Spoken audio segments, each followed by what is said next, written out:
Mid day meal मिलेगा बच्चों को स्कूल्स में, आंगनवाड़ी सेंटर्स में, प्रेग्नेंट लेडीज तक को, वो जो बच्चों को दूध देती है उनको 6,000 रुपए मिलेगी। कहां पता है किसी को?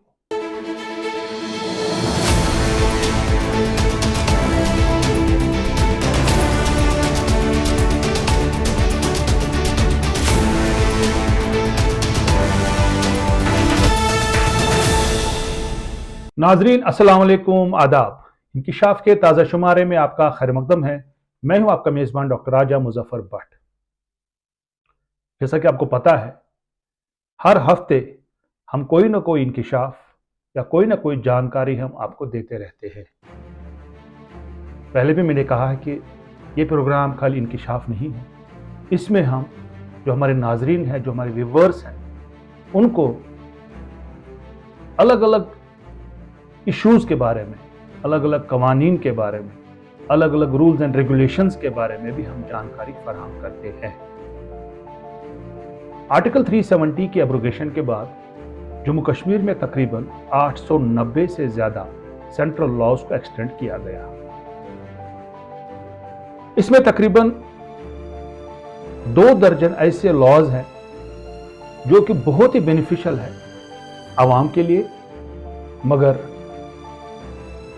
आवाम को इन कवानीन के बारे में, इन लॉज के बारे में पूरी तरह से जानकारी नहीं है। कश्मीर ऑब्जर्वर ने पहले भी कोशिश की है इस हवाले से कि हम जो है आवाम को इन मरकजी लॉज के बारे में जानकारी फराहम करें।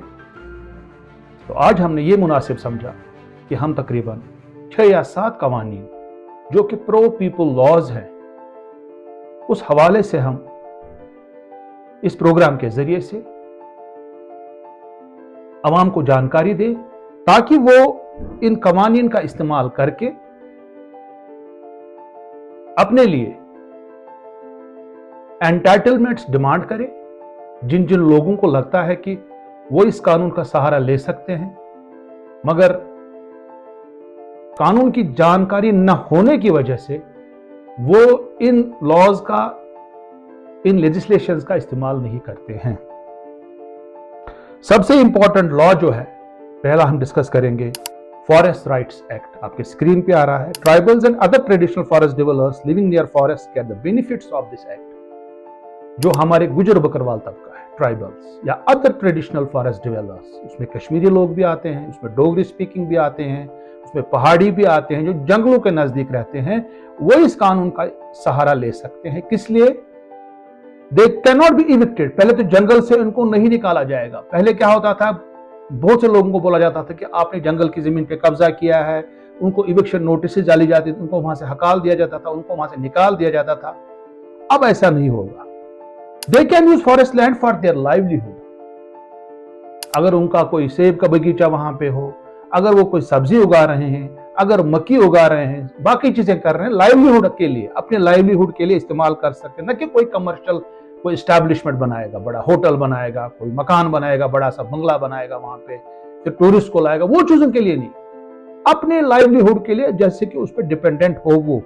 एफआरए जो है, कानून जो है forest rights act FRA, it also guarantees individual forest right, एक एक इंसान को। कम्युनिटी फॉरेस्ट राइट, पूरी कम्युनिटी के लिए, जैसे ग्रेवयार्ड आपको जरूरत है, कब्रिस्तान के लिए लैंड चाहिए, जंगल की जमीन है, वो आपको मिल सकती है। आपको कोई स्कूल बनाना है फॉरेस्ट लैंड पे, वहां बना सकते हैं आप।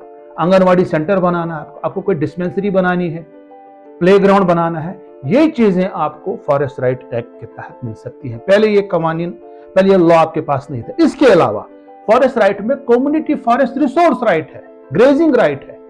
जो हमारी पेस्टोरलिस्ट कम्युनिटी है, चाहे गुजर है, बकरवाल है, चौपान है, वो ग्रेजिंग राइट्स डिमांड कर सकते हैं। और जम्मू कश्मीर सरकार ने बहुत सारे इलाकों में ग्रेजिंग राइट्स फराहम किए हैं under the forest rights act. और खासकर बड़गाम डिस्ट्रिक्ट में इसमें बहुत अच्छा काम हुआ। हमारे किश्तवाड़ साइड में भी काम हो, राजौरी पूंछ में भी हो रहा है, बट और काम करने की जरूरत है।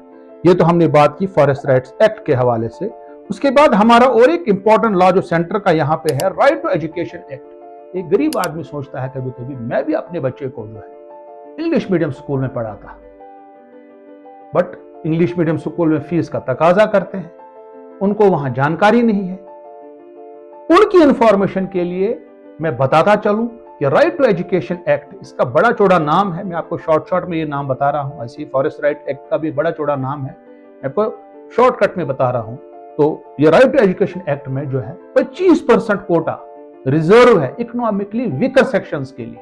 जो गरीब लोग हैं वो अपने बच्चों का एडमिशन इंग्लिश मीडियम स्कूल में करा सकते हैं, उन पे मैंडेटरी है, वहां की मैनेजमेंट पे उनको एडमिशन करना है, और उनका जो फीस है सरकार रिएम्बर्स करेगी। ये नहीं कि वो बेचारा कोई स्कूल का कोई मैनेजमेंट है वो बोलेगा 25% तो बहुत ज्यादा हो गया, मैं क्या करूं, अब ऐसा नहीं है।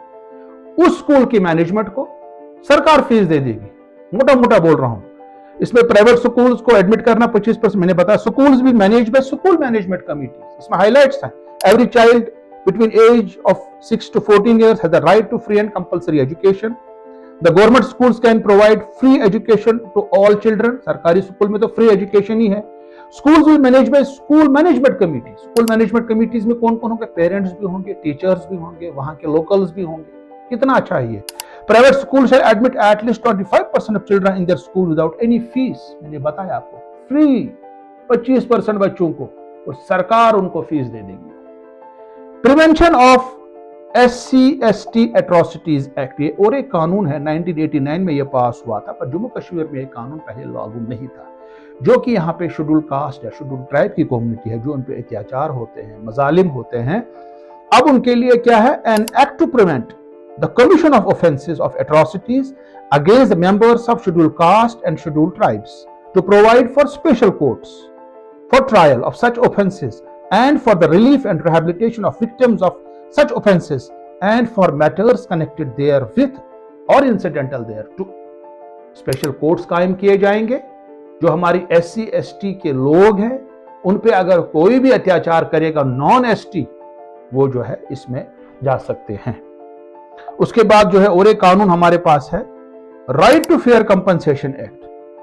Right to fair compensation act जो है, इसका भी लंबा चौड़ा नाम है। उसमें जो है किसानों को, जमींदारों जिनकी लैंड एक्वायर होती है अंडर कोई प्रोजेक्ट, कहीं पे हाईवे बन रही है, कोई रेलवे बन रही है, कोई बड़ा सा प्रोजेक्ट बन रहा है, डैम बन रहा है, अब उन लोगों को 4 गुना तक भी मुआवजा मिल सकता है ऑफ द मार्केट रेट। और खाली उतना ही नहीं है, there is a provision of rehabilitation and resettlement under this act, और अर्बन एरियाज में डबल रेट।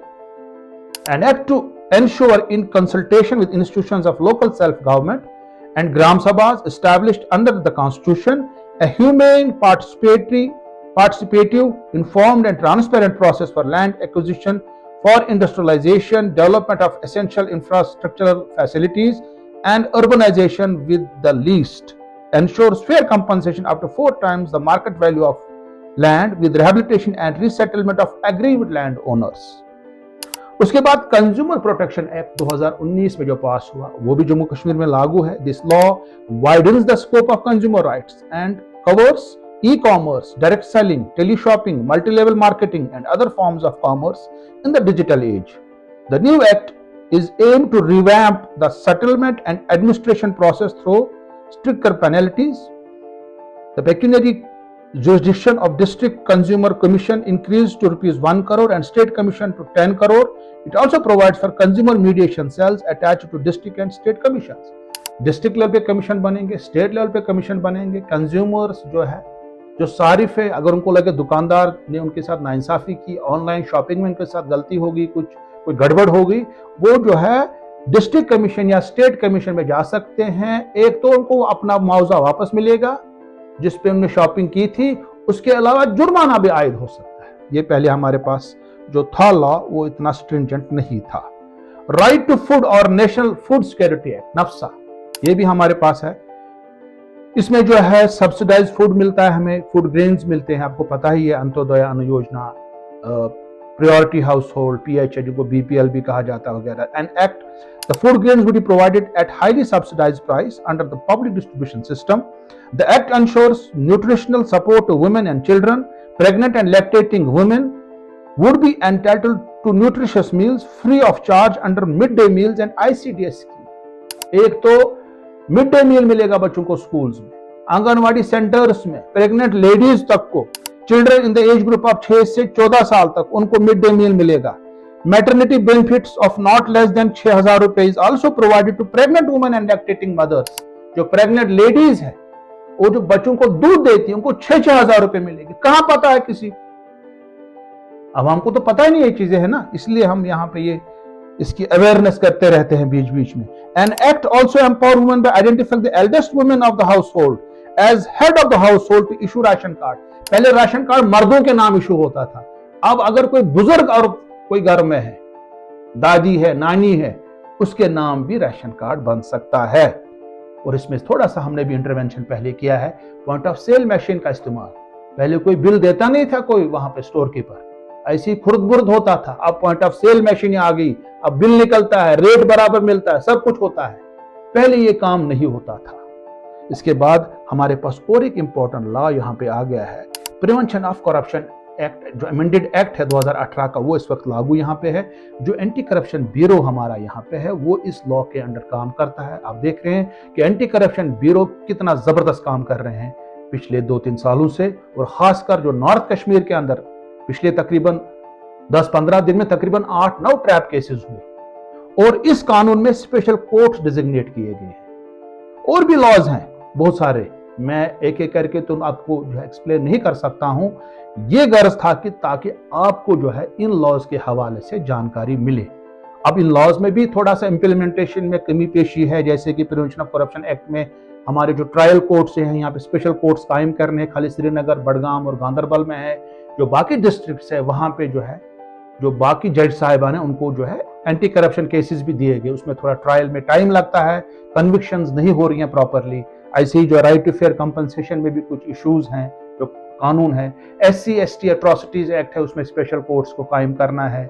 ऐसी कंज्यूमर प्रोटेक्शन एक्ट जो है, उसमें जो स्टेट और डिस्ट्रिक्ट कमीशंस हैं, उनमें जो मेंबरान बनाए गए, उसकी थोड़ी सी जानकारी, अवेयरनेस मीडिया के जरिए, सोशल मीडिया के जरिए सरकार को करनी चाहिए। उसके अलावा फॉरेस्ट राइट एक्ट के हवाले सरकार को और ज्यादा जानकारी देनी है, आवाम को ग्राम सभा कंडक्ट करनी है प्रॉपर तरीके से, district level, sub division level committees की मीटिंग, उसमें सेंसिटाइजेशन प्रोग्राम्स, तो ये चीजें हैं। और right to education act, 25% quota है गरीबों के लिए प्राइवेट स्कूल्स में, मगर गरीबों को पता नहीं है। सरकार को इस हवाले से NGOs का सहारा लेके मुझे लगता है कि अगर इन चीजों पे काम हो, मुझे लगता है कि आवाम को बहुत सारा फायदा हो सकता है।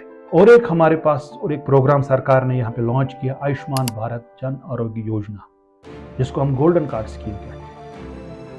पहले क्या होता था, गरीब इंसान अगर कोई ट्रीटमेंट को करना पड़ता था, उनको भीख मांगनी पड़ती थी, बाकी जगहों पे करना पड़ता था, उनको फिर जो है बहुत तकलीफ का सामना करना पड़ता था। मगर जो सरकार ने जो यहाँ पे ये जन आरोग्य स्कीम का जो उन्होंने यहाँ पे लॉन्च जो की कुछ साल पहले, 3-4 सालों से, गोल्डन कार्ड स्कीम से, इससे आवाम को बहुत ज़्यादा फायदा हो रहा है। और उसमें भी थोड़ी सूरत लाने की ज़रूरत है। बहुत सारे हॉस्पिटल्स, वहाँ डॉक्टर साहिबान और उनके मैनेजमेंट, थोड़ा सा इसमें प्रॉपर कोऑर्डिनेशन नहीं है, उस कोऑर्डिनेशन को भी ठीक करने की जरूरत है। अगर इनकी शाख तक देखते रहिए कश्मीर ऑब्जर्वर। खुदा हाफिज़।